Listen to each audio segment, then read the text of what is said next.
बुद्ध कहते हैं, हे भिक्षुओं और हे गृहस्थों, मनुष्य जब दुख में होता है तो वह कारण ढूंढता है, कभी भगवान में, कभी भाग्य में और कई बार अपने किसी पूर्व जन्म में।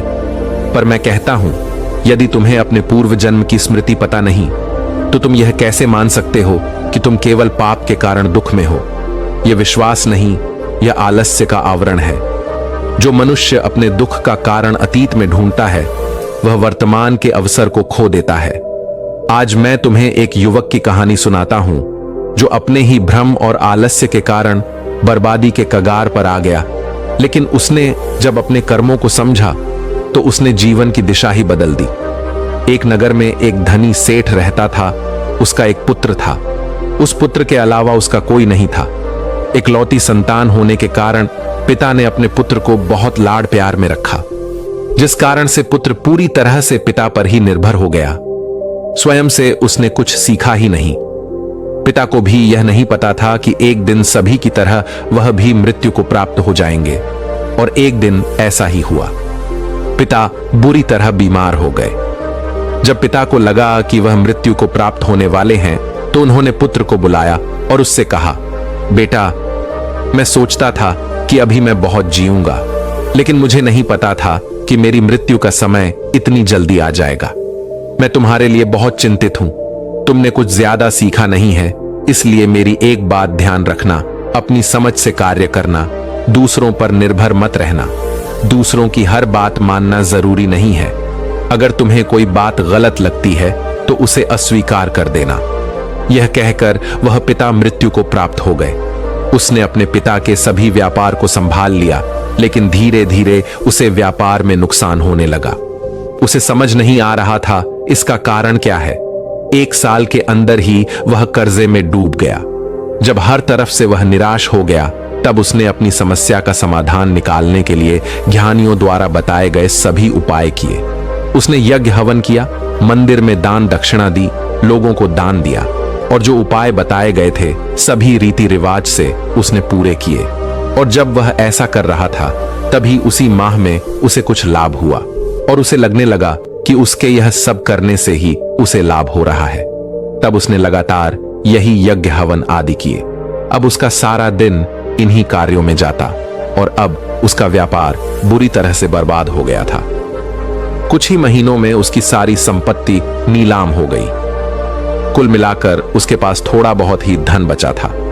उसे समझ नहीं आ रहा था कि उसके साथ यह सब क्यों घट रहा है। उसने भी तो वैसे ही व्यापार किया था जैसे कि सभी करते हैं। उन सबको लाभ हो रहा था और उसे हानि क्यों हो रही थी। उसने एक ज्ञानी से इस संबंध में बातचीत की और पूछा, जब व्यापार में सबको लाभ हो रहा है तो मुझे हानि क्यों हो रही है? ज्ञानी ने कहा, यह सब तुम्हारे पिछले जन्मों के कर्मों का नतीजा है। तुमने अपने पिछले जन्म में लोगों की संपत्ति को छीना था, उन्हें लूटा था। इसी कारण से तुम्हारा सब कुछ छीन गया है। यह सब तुम्हारे पूर्व कर्म है, यह तो तुम्हें भुगतने ही पड़ेंगे। ज्ञानी द्वारा यह बात सुनकर वह युवक टूट सा गया और उसने सोचा कि अब कुछ नहीं हो सकता। कर्म किए हैं तो भुगतने तो पड़ेगे ही। यह सोचकर उसने वह नगर ही छोड़ दिया और एक दूसरे गांव में जाकर बस गया। उसने सोचा कि व्यापार में तो नुकसान हो ही रहा है, क्यों न जमीन लेकर उसमें खेती की जाए। वहां उसने खेती की जमीन खरीदी और उस पर खेती करने का विचार बनाया, लेकिन उसे खेती करनी आती ही नहीं थी। इसके लिए उसने कुछ लोगों को पकड़ा और उन्हें कुछ पैसे देकर अपने खेत में बीजों को डलवाया और उनसे कहा कि इन बीजों की देखभाल करना, फसल अच्छी होनी चाहिए। धीरे धीरे फसल बढ़ी हुई और फसल पकने का समय आ गया। उसने अपने खेत पर जाकर देखा तो वह दंग रह गया। पास के खेतों में खूब अच्छी फसल लहलहा रही थी, जबकि उसके खेत में फसल ठीक से नहीं हुई थी। लगभग आंधी फसल उसकी खराब हो गई थी। बहुत सारे बीज जमीन से बाहर ही नहीं आए थे। वह गहरी निराशा में चला गया। उसने सोचा कि यह पूर्व जन्म के कर्म मेरा पीछा नहीं छोड़ेंगे। मैं कुछ भी करूं, सब कुछ मुझसे छिन जाएगा। पता नहीं क्यों मैंने अपने पिछले जन्म में लोगों की संपत्तियों को छीना। कब तक मैं यह सब सहता रहूंगा? फसल को काटने का समय आ गया था, लेकिन अब उसके पास पैसे नहीं थे कि वह किसी को पैसे देकर फसल को कटवा सके। उसने कई लोगों से विनती की कि वह उसकी फसल को काट दे और वह पैसे बाद में दे देगा, लेकिन कोई तैयार नहीं हुआ। उसने कहा कि अभी तो मेरे पास थोड़े ही पैसे हैं, अभी वह उन पैसों को ले ले और उसकी फसल को काट दे। लेकिन इस बात पर भी कोई तैयार नहीं हुआ। उसे लगा कि उसकी फसल खड़ी खड़ी ही बर्बाद हो जाएगी। उसे अपने पिछले जन्मों के कर्मों को सुधारने के लिए कुछ करना ही होगा, अन्यथा वह बर्बाद हो जाएगा। इसी चिंता में वह अपने घर के अंदर इधर से उधर चक्कर काट रहा था। तभी उसके दरवाजे पर एक बौद्ध भिक्षु आया। बौद्ध भिक्षु ने भिक्षा याचना की। वह बौद्ध भिक्षु की ओर दरवाजे पर गया और उसने भिक्षु से कहा, तुम्हें पता है भोजन फसल से आता है और मेरी फसल बर्बाद हो गई है। मेरी फसल ही क्या, मेरा तो व्यापार भी बर्बाद हो गया था। मैं जो भी करना चाहूं सब बर्बाद हो जाता है। तुम लोग जो अपने आप को इतने ज्ञानी बताते हो, क्या तुम्हारे पास मेरे पिछले जन्मों के कर्मों को सुधारने का कोई तरीका है? अगर कोई तरीका है और तुम ज्ञानी हो, तुम मुझे बताओ, कैसे मैं अपने पिछले जन्मों के कर्मों को सुधारूं? तभी मैं तुम्हें ज्ञानी मानूंगा और तुम्हें भिक्षा दूंगा, और जब तक चाहोगे तब तक जितना चाहोगे उतना मैं तुम्हें भिक्षा देता रहूंगा। उस युवक की बात सुनकर बौद्ध भिक्षु मुस्कुराया और उसने कहा, पहले तो तुम शांत हो जाओ। इतनी अशांति मन के भीतर अच्छी नहीं। शांत मन समस्या का समाधान ढूंढता है, अशांत मन समस्या खड़ी करता है। मैं तुम्हारे पिछले जन्मों के कर्मों को अभी यही सुधार देता हूं, अगर तुम मेरे सवालों का सही जवाब दे दो। युवक ने कहा, क्या कहा आपने? क्या आप मेरे पिछले जन्म के कर्मों को सुधार सकते हैं? कैसे? बताएं मुझे, मैं आपके हर सवाल का जवाब देने के लिए तैयार हूं। भिक्षु ने कहा, पिछले जन्म में तुम कहां रहते थे? युवक ने कहा, मुझे पता नहीं। भिक्षु ने कहा, पिछले जन्म में तुम्हारे माता पिता कौन थे? युवक ने कहा, मुझे नहीं पता। भिक्षु ने कहा, पिछले जन्म में तुम क्या कार्य करते थे? युवक ने कहा, मुझे पता नहीं। भिक्षु ने कहा, चलो यही बता दो कि पिछले जन्म में तुम्हारी मृत्यु कब हुई थी? युवक ने कहा, नहीं, मुझे पिछले जन्म का कुछ भी पता नहीं। तब मैं पिछले जन्म के बारे में आपको क्या बता सकता हूं? भिक्षु ने कहा, नहीं पता। लेकिन अभी तो कुछ समय पहले तुम ही कह रहे थे कि तुम्हारे पिछले जन्मों के कर्मों के कारण तुम्हारा यह जन्म बर्बाद हो रहा है। क्या तुम्हें पिछले जन्म का कोई कर्म याद नहीं? क्या एक भी कर्म तुम्हें याद नहीं है? युवक सोच में पड़ गया और उसने कहा, आप सही कहते हैं, मुझे तो अपने पिछले जन्म का कुछ पता ही नहीं है। कौन से कर्म और कैसे कर्म कब किए कुछ पता ही नहीं, लेकिन कुछ तो बुरा किया होगा, तभी तो मेरे साथ इतना बुरा हो रहा है। भिक्षु ने कहा, बुरा तो तुमने किया है, लेकिन किसी और के साथ नहीं, अपने साथ ही बुरा किया है। युवक ने कहा, मैं कुछ समझा नहीं, मैं अपने साथ क्यों बुरा करूंगा? भिक्षु ने कहा, अभी तुम्हारी समस्या क्या है? युवक ने कहा, मेरी फसल कोई नहीं काट रहा, वह खड़ी खड़ी बर्बाद हो जाएगी और मुझे कुछ भी नहीं मिल पाएगा। भिक्षु ने कहा, मेरे साथ चलो, तुम्हारे खेत पर चलते हैं, देखते हैं क्या समस्या है। भिक्षु और वह युवक खेत पर पहुंचे। भिक्षु ने युवक से कहा, जाओ और 2 धराती लेकर आओ। युवक 2 धराती लेकर आया और भिक्षु ने कहा, देखो, इस प्रकार से फसल को पकड़ते हैं और इस तरह से काट देते हैं, फसल को इकट्ठा करते हैं और उन्हें बांध देते हैं। अब तुम इसी प्रकार से फसल को काटो और उसे इकट्ठा करो। ये सब देखकर युवक ने कहा, ये सब मेरा काम नहीं है, ये मैं कैसे कर सकता हूं? फसल काटना बहुत मेहनत का काम है, ये मेरे बस का नहीं है।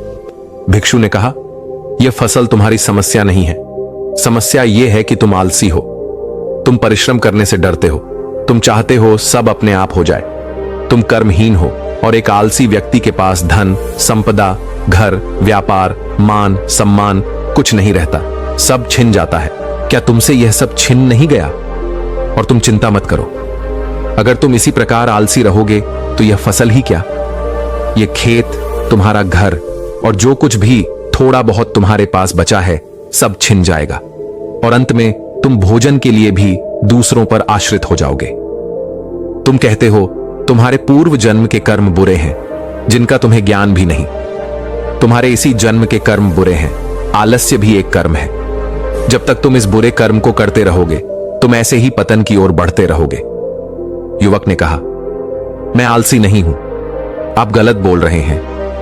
भिक्षु ने कहा, कोई भी आलसी व्यक्ति यह मानने को तैयार नहीं होता कि वह आलसी है। तुम भी नहीं मानोगे कि तुम आलसी हो। युवक ने कहा, आप मुझे मेरे पूर्व जन्म के कर्मों से छुटकारा दिलाने की बात कह रहे थे।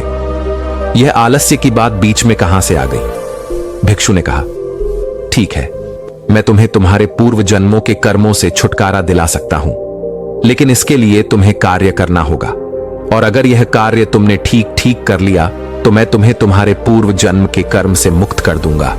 युवक ने कहा, बताइए मुझे क्या करना है, मैं अवश्य करूंगा। भिक्षु ने कहा, देख लो, तुम आलसी हो, शायद तुम ना कर पाओ, फिर मुझसे मत कहना। युवक ने कहा, इसकी चिंता आप मत कीजिए, मुझे बताइए कि मुझे क्या करना है, मैं आपको करके दिखाऊंगा। भिक्षु ने कहा, ठीक है, तुम्हें अपनी फसल काटनी है, उसके बाद एक नई फसल लगानी है, खुद अपने हाथों से लगानी है, उसकी देखरेख भी तुम्हें ही करनी है। 4 माह बाद मैं वापस आऊंगा, अगर वह फसल बाकी किसानों की फसल से अच्छी हुई तो मैं तुम्हें तुम्हारे पूर्व जन्म के कर्मों से मुक्त कर दूंगा।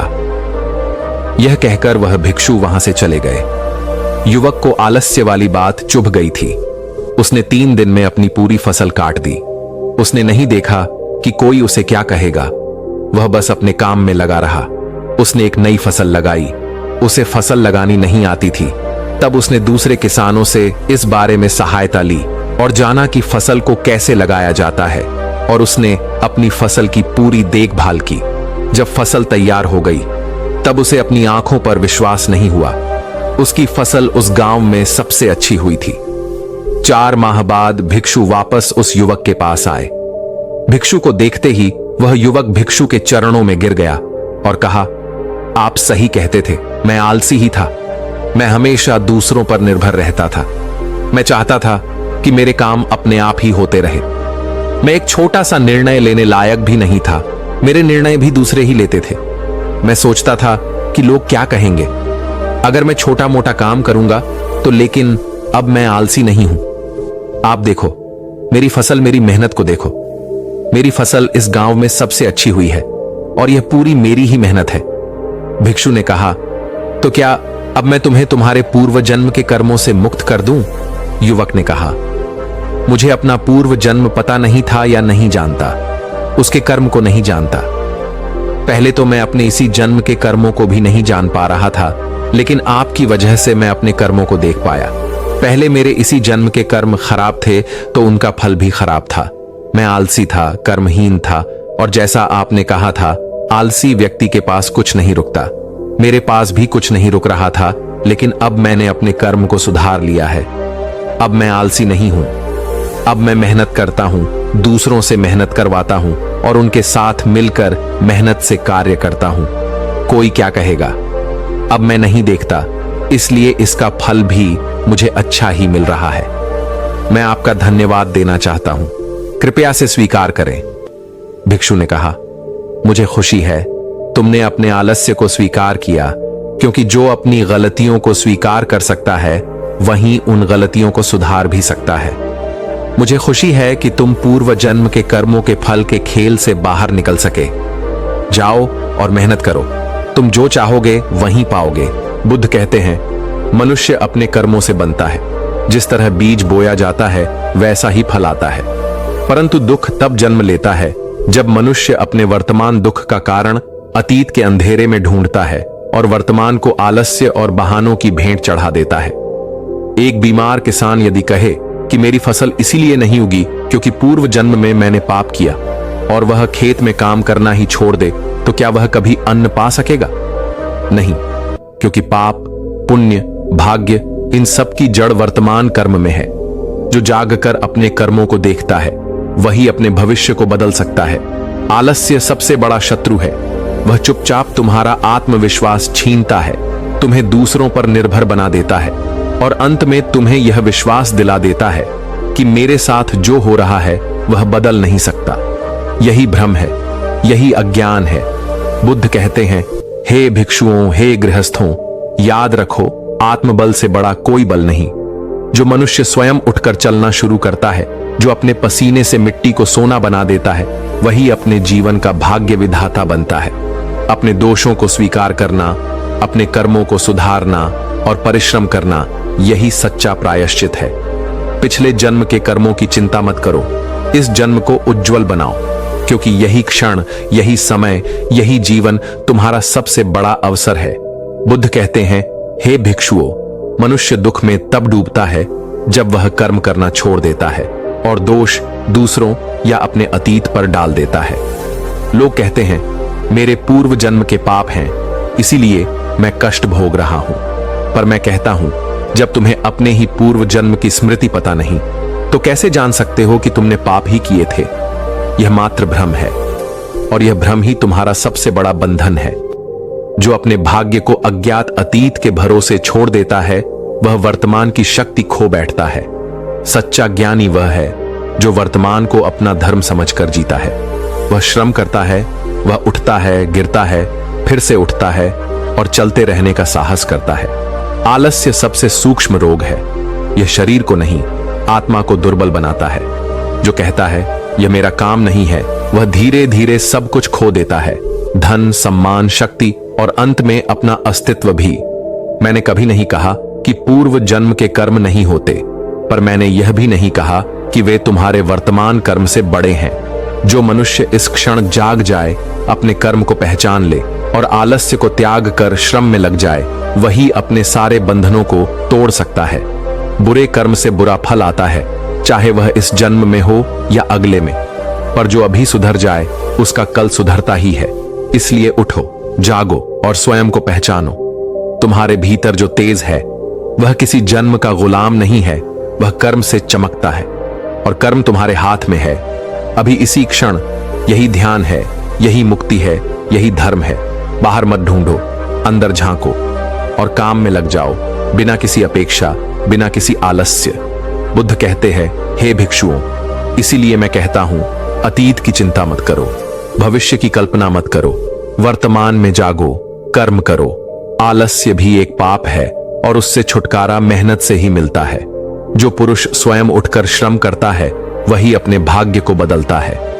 इसलिए जागो और देखो, कहीं तुम भी अपने दुखों का कारण किसी और को तो नहीं मान रहे?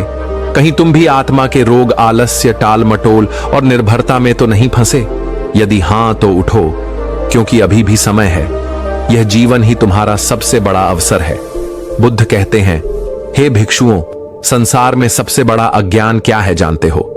यह मान लेना कि मेरा वर्तमान दुख केवल पिछले जन्म के कर्मों का फल है। जब तक तुम यह सोचते रहोगे कि तुम्हारा जीवन किसी अदृश्य अतीत की देन है, तब तक तुम अपने हाथों में मौजूद वर्तमान की शक्ति को खोते जाओगे। आलस्य एक धीमा जहर है। वह तुम्हारे जीवन की जड़ें काटता है, तुम्हें दूसरों पर निर्भर बनाता है और फिर तुम्हें यही विश्वास दिलाता है कि जो हो रहा है वही भाग्य है। लेकिन मैं कहता हूं, भाग्य कोई और नहीं, स्वयं तुम्हारा कर्म है। जो इस क्षण बदलना चाहे वह सब कुछ बदल सकता है। दोस्तों, उम्मीद है कि आपने आज की इस वीडियो से जरूर कुछ ना कुछ सीखा होगा। तो इस वीडियो को लाइक और अपने दोस्तों के साथ शेयर करना ना भूलें।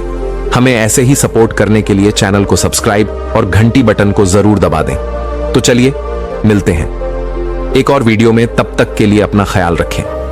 धन्यवाद।